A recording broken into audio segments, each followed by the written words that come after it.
반갑습니다, 학생 여러분. 자, 또 생소하네요. 그죠? 예. 여러분들 또 이렇게 앞두고 나서, 그죠? 예. 어때요? 실물 보니까 훨씬 낫죠? 그죠? 예. 안녕, 돌팔이. 그죠? 자, 돌팔이하고 해서는 기분 나빠하지 마세요. 여자 주인공입니다. 됐죠? 자, 오늘은 여러분들하고 제 13강 됐습니까? 우리 인터넷 교재 209페이지입니다. 됐어요? 예. 자, 인문지문이라 해가지고 여러분들이 굉장히 어려워할 거라고 생각하는 부분들도 없지 않아 있겠습니다. 하지만 여러분들 정확하게 밑줄 걸 것만 밑줄 꺼주고 알겠어요? 잡아줄 것만 정확하게 잡아주세요. 그리고 이따가 몇 가지 문제에 대해서 풀이 방법을 가르쳐 드릴 테니까 그것도 여러분들이 기록해 두시면은 나중에 많은 도움이 될 거다라고 생각됩니다. 자, 일단은 단락부터 한번 나눠보겠습니다. 철학은 앞에다가 1이라고 쓰시고요. 다시 내려가서 일상생활에서 앞에다가 2, 다시 내려가서 정합설은 앞에다가 3, 다시 내려가서 실용설은 앞에다가 4 됐습니까? 전체적으로 4개 단락으로 이루어졌더라. 그래, 우리 독서지문은 많아봤자 어떻게 5개 단락, 그죠? 예. 그러면 적으면 3개 단락 정도가 된다는 이야기입니다. 그러면 4개 단락이라고 하지만 4개 단락을 사실상 다 볼 필요는 없고요. 알겠습니까? 예. 그 안에서 핵심되는 단락이 이제 한 2-3개 단락이 있으니까 그것만 여러분들이 정확하게 체크해 주시고 나중에 문제에다가 적용시켜 주면은 충분히 풀 수 있다라는 이야기입니다. 됐죠? 자, 그럼 첫 번째 단락부터 한번 가보겠습니다. 철학은, 자, 미쳐놓을 겁니다. 미쳐놓으세요. 진리 그 자체가 무엇인가? 혹은 어떤 조건을 만족시킬 때 진리라고 인정할 수 있을까와 같은 문제를 탐구한다. 됐습니까? 왜 맺혔느냐 하게 되면은 그 다음에 이런 구절이 있네요. 이것을 가지고 우리는 뭐라고 이야기한다? 진리론이라고 이야기한다라는 거죠. 진리론 다시란 네모 깡 야쳐놓기 바랍니다. 됐습니까? 예. 여러분들 네모 깡야라고 해갖고 그걸 웃으시면 안 돼요. 이게 굉장히 중요한 의미가 있는 거야. 알겠습니까? 어떤 의미가 있느냐 하게 되면은 우리가 보통 이제 도장을 찍는데 어떻게 찍는다고 얘기해요? 꽝이라고 찍죠. 됐습니까? 그러면 그 도장을 찍으면은 그것은 누구 거라는 겁니까? 제 거라는 겁니다. 있어요? 그럼 여러분들 비문학 질문에서 도장을 찍어서 그것이 내 거가 되라는 의미가 되는 거야. 아주 커다란 의미가 있는 거죠. 됐습니까? 예. 자, 다시 가보겠습니다. 그러면 첫 번째 단락에서는 먼저 뭐에 대해서 정의를 내리고 있어? 그래, 진리론에 대한 정의를 내리고 있더라.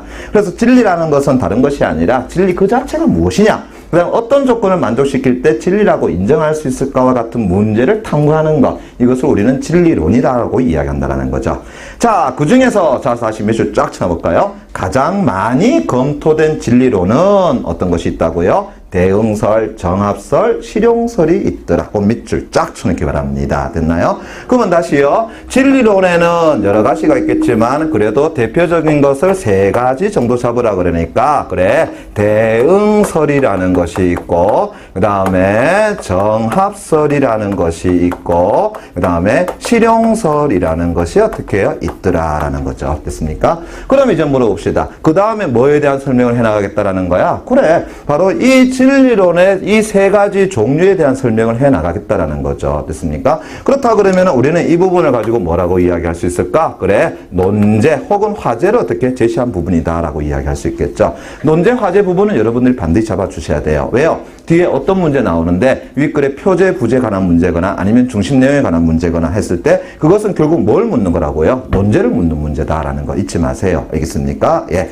그리고 이제 두 번째 단락부터는 뭐에 대한 설명이 나갈까? 그래, 이것에 대한 설명을 해 나가겠다라는 것을 여러분들 머릿속에서 먼저 익혀두고 들어가야 된다는 이야기죠. 됐습니까? 그래야지만 글 자체가 쉽게 읽혀질 수 있다라는 것. 됐니? 오케이. 자, 그럼 이제 두 번째 단락 가보겠습니다. 다시 밀쳐볼까요? 일상생활에서 어떤 문제가 제기되었을 때, 그죠? 예. 바로 사실을 왜곡해서는 안 되며 사실을 있는 그대로 말해야 한다는 생각이 반영된 진리론. 그것을 우리는 뭐라고 그런다고요? 대응설이라고 그러네요. 대응설 다시란 네모 깡약 쳐넣기 바랍니다.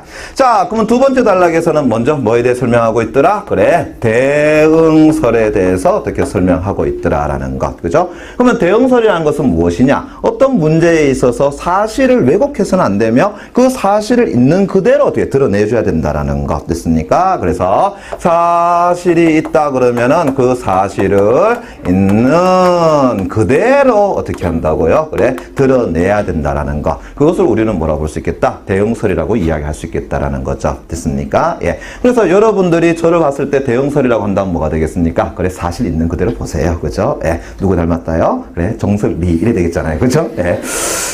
왜곡하시면 안 돼요. 알겠습니까? 예. 자, 그러면서 이제 통상 대응설은, 자, 다시 또 미쳐볼까요? 우리의 관념이 객관적 실제와 일치하면 진리라고 보는 진리관으로 정의되며 이것을 뭐라고도 할 수 있겠다고요? 모사설이라고 얘기한다. 모사설 다시 이리와 네모 깡약 쳐놓기 바랍니다. 됐습니까? 예. 그럼 다시 말한다면은 이 대응설은 우리가 또 다른 말로 뭐라고 부를 수 있겠더라? 그래, 모사설이라고도 할 수 있겠더라라는 거. 그죠? 그럼 모사설에 대한 내용 다시 가봅시다. 뭐라고 했습니까? 우리의 관념이 객관적 실제와 일치하면은 어떻게 된다고요? 그래, 진리라고 본다라는 거. 그러면 우리가 가지고 있는 일종의 관념이라는 것. 됐습니까? 그것이 뭐라고요? 객관적인 무엇과 그래, 실제와 그래, 일치한다고 보는 것. 됐나? 그걸 우리는 뭐라 그런다? 모사설이라고 그런다. 그러면 다시 보세요. 대응설은 뭐라 그랬습니까? 사실을 있는 그대로. 달리 말하면 객관적으로 실제하는 것으로 보는 것. 이래 되잖아. 그죠? 그러니까 결국 대응설과 모사설은 우리가 뭐라고? 같은 개념으로 볼 수 있지 않겠느냐라는 겁니다. 됐니? 오케이. 그러면서 이제 계속 가볼게요. 자, 또 모사설은, 자, 미쳐보자. 감각적 모사설과 이성적 모사설 두 가지로 구분된다. 그랬단 말이야. 그럼 모사설은 다시 어떻게 한다고요? 두 가지로 나눠볼 수 있겠네. 어떻게 한다고요? 감각적 모사설이라는 것과 그 다음에 이성적 뭐가 된다고요? 그래, 모사설. 이렇게 두 가지로 나눠볼 수 있다. 그러면 당연히 이제 그 두 가지에 대한 설명을 어떻게 해요? 해 나가겠다라는 것이겠죠. 그죠? 그리고 실제적으로 이렇게 두 가지로 나눈다 그러면은 나중에 어떤 문제가 나올 수 있는 가능성이 있겠다. 두 개의 차이점을 묻는 문제도 어떻게 나올 수 있지 않겠느냐라는 겁니다. 됐습니까? 예. 어차피 지금 보니까 대응설, 정합설, 실용설로 나눠놨으니까 뒤에 문제는 뻔해요. 어떤 거라고요? 그래, 이 세 가지를 구분하는 문제 맞습니까? 아무래도 내용 일치 불일치 문제에서 그런 나오는 확률이 굉장히 크다라는 것이죠. 됐습니까? 예. 그러면서 조금만 더 가보자. 그래서 감각적 모사설과 이성적 모사설 두 가지로 구분되는데 거기에 대해서 또 우리가 확인해 봐야 되겠죠. 감각적 모사설 다시라 네모 깡약 쳐놓고요. 밑줄 쫙 쳐놓기 바랍니다. 감각적 경험에 의해 관념과 실제의 일치를 확인할 수 있다는 입장, 그 밑줄 쫙 쳐놓기 바랍니다. 그러면은 감각적 모사설은 무엇을 통해서? 그래, 다른 거 없어. 감각적인 무엇에 의해서? 그래, 경험에 의해서. 됐습니까? 예. 다시 말한다면은 실제의 일치를 어떻게 해요? 그래, 확인할 수 있다는 입장이다. 그러면 다시 물어보자. 여기서 말하는 감각적이라는 것은 무엇을 이야기하는 건데? 그래, 뻔하잖아요. 그죠? 어떤 거예요? 이런 거 아니겠니? 자, 우리 남학생은 잘 들어보세요. 그죠? 예. 자, 동성로에, 그죠? 예, 길을 갔습니다. 맞습니까? 예. 소위 말해서 우리 하체 실종인 여자들이 쫙 지나갑니다. 됐습니까? 예. 아, 미안합니다. 그죠? 하체가 아니라 하의 실종이죠. 됐나요? 예. 몸뚱이만 갈 수는 없잖아요. 그죠? 예. 좋아. 그래. 하체 실종, 하의 실종입니다. 그죠? 예. 하의 실종인 여자들이 싹 지나갑니다. 그죠? 예. 소위 말해서 어떤 느낌 들어요? 있는 그대로 얘기합시다. 좋아요. 그죠? 자, 감독님, 이 친구 얼굴 좀 보여주세요. 알겠습니까? 예, 굉장히 좋답니다. 됐나요? 오케이. 뒤에 있는 우리 남학생 친구, 예, 어떤 느낌 들어요? 아, 좋아요. 그죠? 예. 근데 속은 좀 다른죠. 그죠? 예. 자, 요걸 가지고 조금 더 우리 문학적으로 한번 이야기해 봅시다. 무슨 생각이 드냐 하게 되면 저는 이런 생각이 들어요. 감각적이다. 됐습니까? 예. 야하게 보지 마세요. 알겠습니까? 예. 자, 이때 감각이라는 거는 어떤 의미가 있나요? 친구, 우리 감각적이단 말 괜찮아, 안 괜찮아? 괜찮아요. 괜찮죠, 그죠? 그럼 어떤 감각이야? 좋은 감각. 아, 좋은 감각. 에이. 이때 감각은 좋은 감각이라는 게 없죠. 됐습니까? 육감적 뒤집니다. 알았어요? 예. 아마 이때 감각이라는 것은 우리가 눈으로 보는 시각적인 것을 이야기하겠지. 그죠? 그럼 우리가 말하는 감각적이라는 건 소위 말해서 오감각을 이야기한다라고 보시면 돼요. 그죠? 그래서 시각, 청각, 후각, 미각, 촉각과 같은 것. 됐습니까? 예. 육감 안 됩니다. 알겠어요? 예. 미안합니다만 이 방송 시간에 이런 얘기 해야 되나 모르겠다. 그죠? 예. 촉각 뒤집니다. 알겠어요? 예. 안 됩니다. 후각 이거 변태입니다. 됐습니까? 예. 이해되겠죠? 자, 나중에 편집하면 돼요. 예. 자, 그럼 다시 갑니다. 감각적 경험이라는 것은 뭘 이야기하는 것일까? 그래, 시각적이던가 아니면 우리가 가지고 있는 오감각으로 통한 어떤 경험을 이야기하겠죠. 그죠? 그것으로서 어떠한 객관적 실제를 뭐 할 수 있는 것이다. 그래, 파악할 수 있는 것. 그것을 우리는 감각적 모사설이다라고 할 수 있다는 거죠. 이제 이해되겠니? 오케이. 자, 그러면서 예를 들어, 타이틀 깡쳐놓고요. 체크. 자, 예시는 나오게 되면 반드시 여러분들 체크해 주시기 바랍니다. 왜 그러냐 하게 되면은 뒤에 우리 선택지에서 뭐 나옵니까? 예를 들어서 독자 이해를 돕고 있다. 어쩌고저쩌고 나오죠. 됐습니까? 예, 그것 때문에 그런 거예요. 그럼 얘는 그냥 편안하게 읽어나가시면 됩니다. 예를 들어 흰색 물컵이 탁자 위에 있는 것을 보고 저것은 흰색 물컵이다 라고 판단한다면 이는 관념과 실제가 일치한 것이다 라고 이야기할 수 있겠죠. 눈으로 본 감각 맞습니까? 예. 자, 그러면 이 일치 여부는 본다라는 경험을 통해서 어떻게 확인된다는 것이다. 따라서 발도는 깐쳐놓고요. 밀쳐놓기 바랍니다. 감각적 모사설은 감각적 경험이 진리의 원천이라는 경험주의 인식론의 입장을 취한다라는 것. 됐죠? 오케이. 자, 이에 반해 다시라 세목 깐쳐놓고요. 앞에 있는 것과 다른 것이 되겠네. 감각적 모사설을 설명했으니까 이제 그 다음 뭐 나오겠습니까? 이성적 모사설에 대한 설명이 나오겠죠. 미리미리 여러분들 머릿속에 떠올리면서 가는 겁니다. 이성적 모사설 다시라 네모 깡약 쳐놓고요. 밑줄 쫙 쳐놓기 바랍니다. 감각적 경험이 아닌 이제는 이성적 직관에 의해서 그 자체로 명백하고도 확실한 진리를 확인할 수 있다는 입장을 말한다. 그래? 아하, 그게 이성적 모사설이구나. 이성적 모사설이라는 것은 감각적인 것이 아니라 이런 무엇으로 판단한다고요? 그래? 이성적인 것으로서 판단한다라는 것이죠. 됐습니까? 이게 바로 이성적 모사설에 해당된다라는 것. 됐죠? 자, 그러면 다시 예를 들어 다시 또는 깡쳐 놓고요. 체크. 그래, 원은 중심으로부터 동일한 거리에 있는 점들의 집합이라고 할 때 이런 원을 감각적 경험을 통해서는 우리는 확인할 수는 없고, 그죠? 오직 이성적 직관을 통해서만 뭐할까? 확인할 수 있다고 본다라는 것. 됐습니까? 예. 자, 그러면 두 번째 단락 다시 정리한다 그러면 이래 되겠네요. 대응설에 대한 정의. 맞습니까? 그리고 이 대응설은 우리가 다시 뭐로 부를 수 있겠더라? 모사설이라고 부를 수 있겠더라. 맞죠? 그리고 이 모사설은 다시 감각적 모사설과 이성적 모사설로 구분시켜 볼 수 있고 그것이 각각의 특징을 설명하고 있다. 이렇게 볼 수 있겠죠. 됐습니까? 그래서 대응설, 모사설과 그것이 가지고 있는 뭐라고요? 그래, 특징. 이렇게 정리해주면 두 번째 단락 정리가 깔끔하게 되겠죠. 됐습니까? 예. 자, 그 다음에 세 번째 단락 갑니다. 정합설 다시라 네모 깡약 쳐넣기 바랍니다. 그죠? 자, 다시 밀쳐볼까요? 새롭게 주장되는 판단이나 명제를 기존에 이미 참이라고 인정된 판단들 또는 판단들의 집합과 견주어 모순을 일으키면은 그것이 무엇이다? 오류고요. 또 모순을 일으키지 않으면은 진리로 인정한다는 이론. 그래, 그것이 바로 무엇이라고요? 정합론이다. 정합설이다. 라고 이야기할 수 있겠다. 됐죠? 자, 그렇다면 세 번째 단락에서는 이렇게 되겠네요. 뭐에 대해 설명하고 있더라? 그래, 정합설에 대해서 설명하고 있더라라는 거죠. 그죠? 그럼 이 정합설이란 건 무엇이냐라고 얘기했을 때 기존에 우리가 뭐라고요? 그래, 참이라고 어떻게 해요? 여겨졌던 일종의 진리와, 그죠? 예, 비교를 해본다라는 거야. 됐습니까? 그랬을 때, 자, 소위 말해서 모순이 어떻게 해요? 되면은, 됐습니까? 그것은 우리가 뭐라고 할 수 있다? 그래, 오류라고 할 수 있겠다. 그죠? 예. 그런데 이것과 비교해 봤을 때 모순이 나타나지 않는다라고 한다면은 그것은 결국 뭐가 되겠다? 그래, 진리가 된다라는 것이죠. 됐습니까?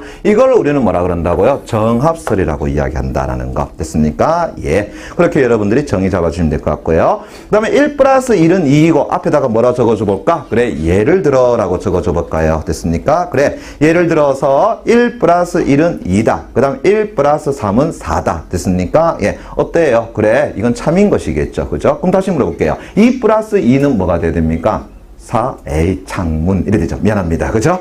자, 1 플러스 1은 2고 1 플러스 3은 4인데 1 플러스 2가 5가 될 수 없는 것처럼 수학과 기하학을 포함한 모든 학문에서 채택하고 있는 학문적 진리관의 전형이다. 자, 그럼 즉 나왔네요. 즉 다시 또 깡약 쳐놓고요. 즉 나오게 되면 보통 우리가 부연 설명이라고 많이 이야기하죠. 부연 설명이라는 것은 앞에 나온 것에 대해서 한 번 더 반복해 설명한 것이니까 반복하게 되면 어떻게 된다고요? 강조 효과를 얻게 될 수밖에 없겠죠. 그러니까 글쓴이가 여러분한테 말하고 싶었던 것을 한 번 더 이야기해 주는 거란 말이야. 그럼 독자인 여러분들은 거기에 대해서 어떻게 다시금 확인해 주셔야 된다는 것이죠. 됐습니까? 예. 그래서 즉 다시 밀쳐놓기 바랍니다. 여러 지식들을 상호 모순 없이 체계화하는 기본 원리이며 보편적 진리의 확고한 근거와 기준을 제공한다는 점에서 매우 설득력 있는 진리관이라고 할 수 있겠더라. 무엇이요? 정합설이라는 것이 이래 되겠죠. 됐습니까? 그렇다면은 세 번째 단락 다시 정리하면 간단하죠. 뭡니까? 정합설에 대한 정의, 그다음에 즉 다음에 나와 있는 것이 바로 뭐라고 할 수 있겠어? 정합설이 가지고 있는 일종의 특징이다라고도 볼 수 있겠죠. 됐습니까? 예. 그래서 세 번째 단락은 이렇게 정리해 주시면 되겠네요. 그죠? 오케이. 자, 그 다음에 이제 네 번째 단락 가보겠습니다. 그죠? 예. 자, 뭐에 대한 이야기 나올까? 그래, 실용설 나오네요. 실용설 다시라 네모 깡 쳐넣기 바랍니다. 그리고 밑줄 쫙 쳐놔볼까요? 하나의 판단이 현실에 있어서 실제적인 유용성을 가질 때 그 판단은 뭐다? 그래, 진리다라는 것. 됐습니까? 예. 그것이 바로 무엇이다? 실용설이다라는 것. 그러면 다시요. 네 번째 단락에서는 뭐에 대해서? 그래, 실용설에 대해서 이야기하고 있더라. 그러면 실용설이라는 것은 어느 한 판단이 되겠습니까? 예. 그것이 어떻게? 실제에 있어서, 그죠? 아주 뭐라고요? 실용적이다라고 한다 그러면 그것이 뭐가 된다? 하나의 진리다라는 것이 되겠네. 그죠? 그것이 바로 뭐다? 실용성에 해당된다라는 것. 됐니? 오케이. 자, 그러면서 대응설이나 정합설이, 대응설, 정합설이라고 세모깡 쳐놔볼까요? 왜 그렇겠냐? 자, 지금 우리는 뭐에 대해서 이야기하고 있습니까? 실용설에 대해 설명하고 있죠? 근데 갑자기 지금 뭐가 나왔어? 대응설이나 정합설이 나왔으니까. 맞나? 예. 그러면은 그것에 대한 이야기와 지금 우리가 얘기하고 있는 실용설에 대해서 또 뭐 하고 있다? 차이점을 설명한다라는 걸 알 수 있겠죠. 그죠? 예. 그렇다 그러면 그 차이점에 관한 것은 또 문제 나오겠다, 안 나오겠다? 당연히 또 나올 수 있다라는 거. 그래서 표시 기호를 여러분 조금 달리 해주자라는 이야기입니다. 됐죠? 그래서 다시 갑니다. 대응설이나 정합설이 자, 진리 문제에 대해 객관적 거리를 유지하는 방관자적인 태도를 갖는 것에 비해서 그러면은 다시 이야기한다면은 이래 되겠네요. 여기 나와 있는 대응설이라든가 정합설이 뭐라고? 그래, 소위 방관자적인 됐습니까? 예. 그런 어떤 태도를 취한다면 됐나요? 다시 자, 누구요? 자, 이 실용설은 실용설 다시 네모 깡 쳐놓고요. 진리 여부를 직접 행위나 실험을 통해서 확인하려는 태도를 가졌다. 자, 뭐라고요? 실용설이라는 것은 진리의 여부를 뭐 한다 그래서 직접적인 어떤 행위를 통해서 혹은 어떻게 해요? 실험을 통해서 어떻게 해요? 확인하고자 한다라는 것. 됐습니까? 예. 그럼 달리 말하면은 정합설이나 대응설 같은 경우는 방관자적인 입장이겠지만 실용설은 어떻게 해요? 내가 직접적으로 그 참여한다라는 거 아니겠니? 그죠? 그래서 우리는 정합설을 가지고 뭐라고 이야기한다? 그 밑에 보시면은 참가자 진리론이라고 부른다라는 것. 됐습니까? 그래서 앞에서 대응설과 정합설을 가지고 방관자적 이론이라고 한다면 됐습니까? 여기 나와 있는 실용설은 이제 어떻게 된다고요? 그래, 참가자 진리론이라고 부를 수 있겠더라라는 것. 됐니? 예. 됐습니까? 예. 됐죠? 그러면은 결국은 대응설과 정합설과 어떻게 상반되는 실용설의 모습을 어디에다가 맨 마지막 단락에 다 설명해 놨던 것이죠. 그죠? 예.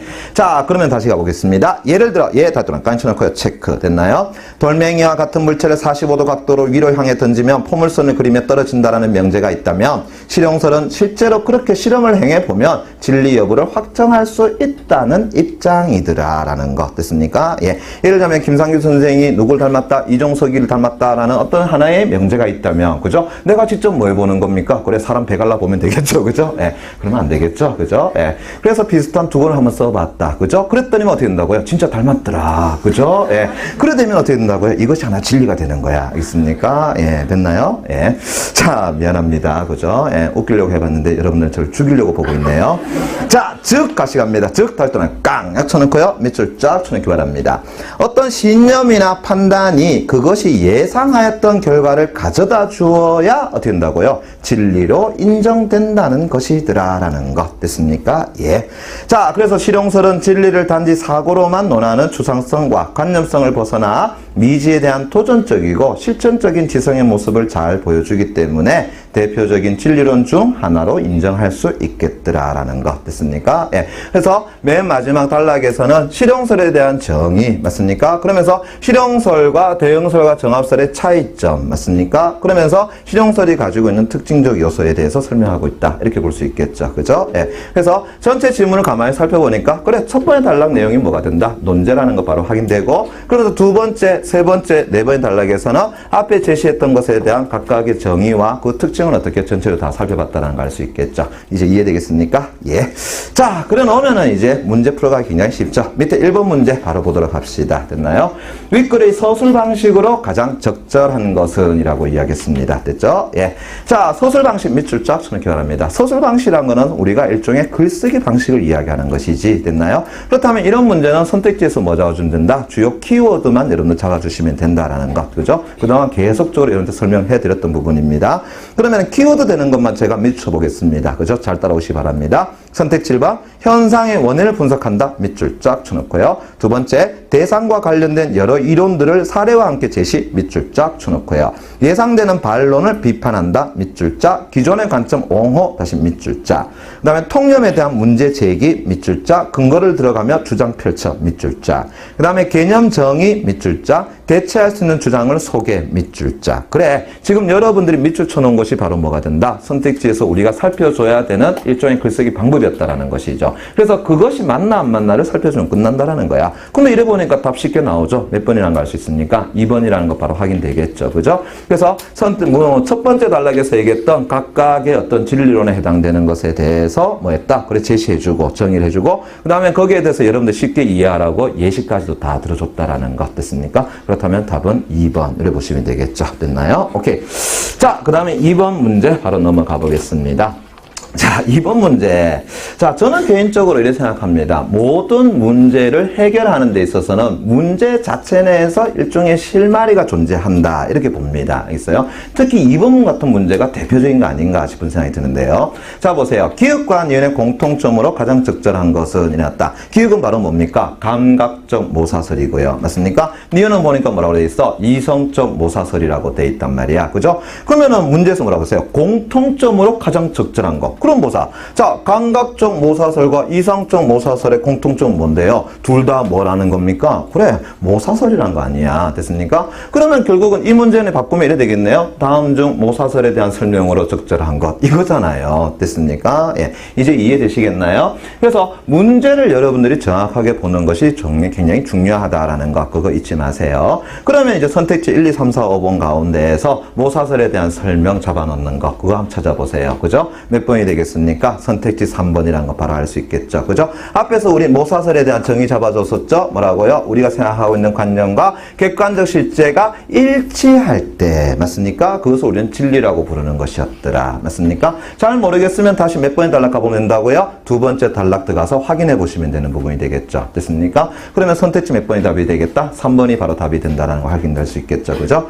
자, 선택지 1번, 2번, 그 다음에 선택지 5번 같은 경우는 실제로 어떻게 해요? 알 수 없는 내용인 거고요. 그죠? 자, 선택지 4번 같은 경우는 보시면 알겠지만 감각적 경험과 이성적 직관을 자, 문제는 조화시켜야지만 성립한다라는 것이 틀렸죠. 그죠? 그래서 감각적 경험을 이용하는 것이 감각적 모사로설이고, 그죠? 그 다음에 이성적 직관을 이용하는 것이 이성적 모사설이라 할 수 있지만 그것을 조화시키는 것이 모사설은 아니죠. 됐습니까? 예. 그렇다면 답은 3번 그대로 보면 될 것 같고요. 자, 그 다음에 3번 문제 갑니다. 보기에 가에서 다를 활용해서 윗글의 여러 진리론에 대해 비판할 때, 자, 고민해볼까요? 윗글의 여러 진리론에 대해 비판한다. 밑줄. 자, 그 연결이 적절한 것은 이랬다. 야, 요거 잠깐 볼게요. 감독님 카메라 이쪽으로 해요. 자, 요 문제는, 자, 기본적으로 해보세요. 문제에서 핵심은 비판하시오라고 돼 있잖아요. 됐습니까? 예. 비판하기 문제 그동안 여러분 살펴봤던 것들은 보통 어떻습니까? 이런 문제 아니었니? 자, 보기를 하나 제시해주고, 맞습니까? 그래, 보기의 내용을 통해가지고 윗글을 뭐 하라 그랬습니까? 비판하라라고 이야기했었죠. 그죠? 예. 그래서 보기의 내용을 통해서 무엇을, 그래, 윗글의 내용을 뭐 하자? 그래, 비판하자라는 거야. 그러면은, 자, 이 비판이라는 말 속에서는 어떤 내용이 들어가 있냐 그러면 전제가 되는 것이요. 두 사람의 의견은 어떻게 된다고요? 같은 것이 아니라 다르다라는 것이 벌써 전제로 들어가는 겁니다. 있어요? 자, 한번 생각해 보세요. 두 사람의 의견이 같다 그러면은 이 사람이 이 사람에 대해서 비판할 수 있어요? 없어요? 없잖아요, 기본적으로. 됐습니까? 예. 그러면 이제 비판한다라는 것은 보기의 내용과 윗글의 내용이 어떻게 된다고요? 벌써 다르다는 전제가 깔려 있다라는 거. 자, 근데 이제 비판은 한번 생각해 봅시다. 내가 이 친구한테 얘기합니다. 그죠? 예, 너 못생겼다. 라고 하면 이거 비판돼요, 안 돼요? 이거 비판 안 되는 겁니다. 알겠어요? 이건 상대방을 뭐 한다? 욕먹이는 겁니다. 알겠어요? 예. 그러면은 뭐가 필요하다? 이렇게 말하면 어떨까요? 예. 내가 잘생겼다고 하는데, 그죠? 예. 너는 나의 어떻게 외모에 미치지 못하는 거 보니까 너는 못생겼다. 됐습니까? 예. 이렇게 해줘야지만 어떻게 된다고요? 상대방이 이해한다라는 겁니다. 됐어요? 예. 다시 말한다면 어떤 친구가 있다. 근데 그 친구에 대해서 내가 잘못만은 자꾸 이야기해 봅시다. 너는 이게 잘못됐고, 넌 이래 잘못됐고, 넌 이래 잘못됐다. 라고 나서 내가 문 열고 나가보세요. 이 친구 뭐라고 하겠습니까? 쉿을 치는 이래 되잖아요. 됐습니까? 예. 맞잖아요. 그죠? 예. 그런데 내가 이러이러해서 관점에서 본다면 네가 이렇게 잘못됐는 거야 라고 해주면 어떻게 된다고요? 정확한 비판이 되겠죠. 이제 이해되겠나? 그러면 이제 비판을 하는 데는 그냥 하는 것이 아니라 자 이걸 가지고 우리가 A라고 보고 이걸 가지고 뭐라고 보자? 그래 B라고 보자. 그러면은 결국은 A의 관점에 비춰봤을 때 B의 뭐라고요? 관점이 어떻게 된다고요? 그래 잘못되었다라는 것이죠. 됐습니까? 예. 그러면 결국은 선택지 내용은 어떻게 돼? 그래 보기의 핵심적 내용과 그 다음 윗글의 핵심적 내용이 같이 어우러져야 된다라는 이야기입니다. 이제 이해되겠니? 그런데 지금 여기에 보니까는 어떻게 되어 있습니까? 그래 보기 내용은 존재하지 않고 있죠. 됐습니까? 다만 이제 뭐라 그랬어? 가에서 다를 활용해서 어떻게 비판하라고 이야기했단 말이야. 그죠? 그러면은 단순히 어떻게 해요? 어떠어떠한 것이 잘못됐다라고 나올 수밖에 없겠죠. 그러면 이제 그 어떠어떠한 것이 위에 나와 있는 이것과 어떻게 된다고요? 그래 연결되느냐 연결 안 되느냐 그것만 살펴주면 끝나는 거 아니겠니? 그죠? 예. 그러면 자 이제 보세요. 기존에 참이라고 인정된 명제들의 진리성 밑줄자. 기존에 참이라고 인정된 명제들의 진리성에 관한 것은 뭐에 관한 것이더라? 정합설 나왔네요. 맞습니까? 예. 그러니까 여기에 대해서 지금 가는 뭐 한 것이다? 그래 비판한 것이다 라고 얘기할 수밖에 없겠죠. 그죠? 그 다음 두 번째 보세요. 모든 진리를 반드시 실험과 행위를 통해 증명할 수 있다. 실험과 행위를 통해서 하니까는 뭐가 된다고요? 실용설 이렇게 되겠네요. 맞습니까? 그 다음에 다 나에게는 자 파란색 자동차가 다른 사람에게는 보라색 자동차. 파란색 보라색 차이는 뭔데요? 그래 감각적이라는 거 아니겠니? 됐습니까? 그러면은 모사설 가운데서도 뭐가 되겠습니까? 그래 감각적 모사설이라는 거 바로 확인되겠죠. 됐나? 예. 그래서 이 문제 역시 마찬가지로 푸는 방법만 여러분들이 정확하게 알고 있다 그러면 문제는 굉장히 쉬운 문제가 되는 겁니다. 됐습니까? 예. 그렇다면 다음 몇 번? 1번 끝. 이래 될 거고요. 그죠? 그냥 4번 문제 갑니다. 윗글을 참조할 때 보기에 대한 반응으로 가장 적절한 것. 자, 보기 내용 보세요. 눈이 와서 결빙된 도로를 녹이는 데에는 소금이 좋다라고 누군가 주장하고 자, 이것이 진리라면 자, 지금 볼까요? 실제로 소금으로 눈을 녹이며 그 효과를 뭐 한다 그랬습니까? 직접 확인한다. 그럼 달리 말하면 누군가가 말해놨던 것을 내가 뭐 한다고요? 직접적으로 확인하고 그것을 어떻게 한다고요? 그래, 경험상으로 드러낸다라는 것이 되겠네. 그죠? 그럼 물어보자. 위에서 그것을 직접 확인한다는 내용 어디 있습니까? 그래, 맨 마지막에 실용설의 내용이 되겠죠. 맞습니까? 예. 이제 이해되겠니? 자, 지금 가만히 보세요. 우리가 밑줄 친 부분에서 전부 다 문제에 대한 해답이 다 나왔다는 걸 알 수 있겠죠. 그죠? 그래서 독서 질문은 여러분들이 밑줄 쳐주는 내용이 굉장히 중요하고 또 답을 그냥 체크할 것이 아니라 반드시 지문 내용 속에서 다시금 확인해 주시기 바랍니다. 이해되겠습니까? 예. 자, 오늘 여러분들하고 현장 강의 제일 첫 번째 시간을 가졌습니다. 그죠? 즐거운 어쩌나 모르겠습니다만 앞으로도 더 열심히 아침 방송, 그죠? 예, 국어 수업뿐만 아니라 영어, 수학 다 열심히 들어주시면 고맙겠습니다. 됐죠? 수고하셨습니다. 감사합니다. 예. 但是有勇有谋，你有什么就说什么，不用担心。只是那帮老陈就不太好对付了。得赢呀！仗能打吗？是不是？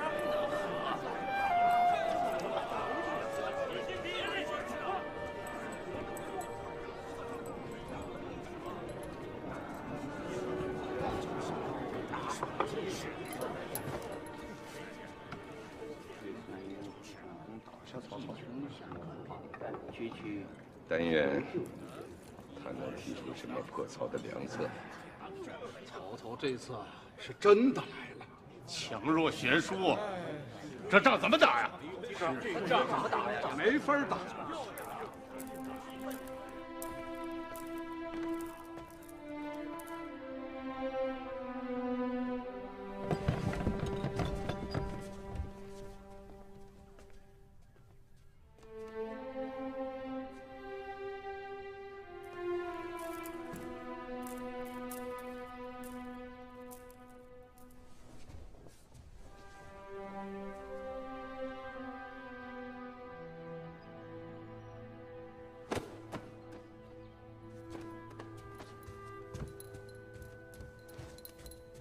参见吴侯。诸葛先生，听说刘豫州在新野被曹操打得一败涂地。新野之败，是因为我主公仁慈，舍不得追随的黎民百姓，拖慢了行军的速度。曹操带来了多少兵马？水陆两军80万，正铺天盖地而来。这怎么打得过呀？目的不在我主公，志在东吴。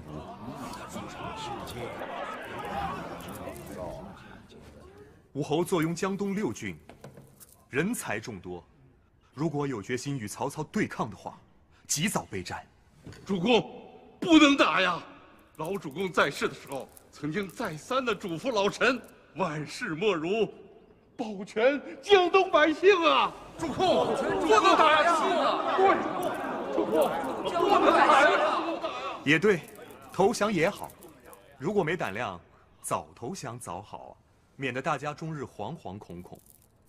既然如此，刘豫州为什么不投降？孔曰成人，孟曰取义，降或不降，不在得失，在气节。曹操自封为丞相，挟天子以令诸侯，专横跋扈。这次如果连江南都征服了，必篡汉称帝。那么降曹不就等于助纣为虐了吗？我主公刘豫州，乃堂堂皇室之后，英才盖世，天下仰慕，一生忠于汉室。若不成功，那是天意，怎能投降给曹操？终身羞耻，颜面何存？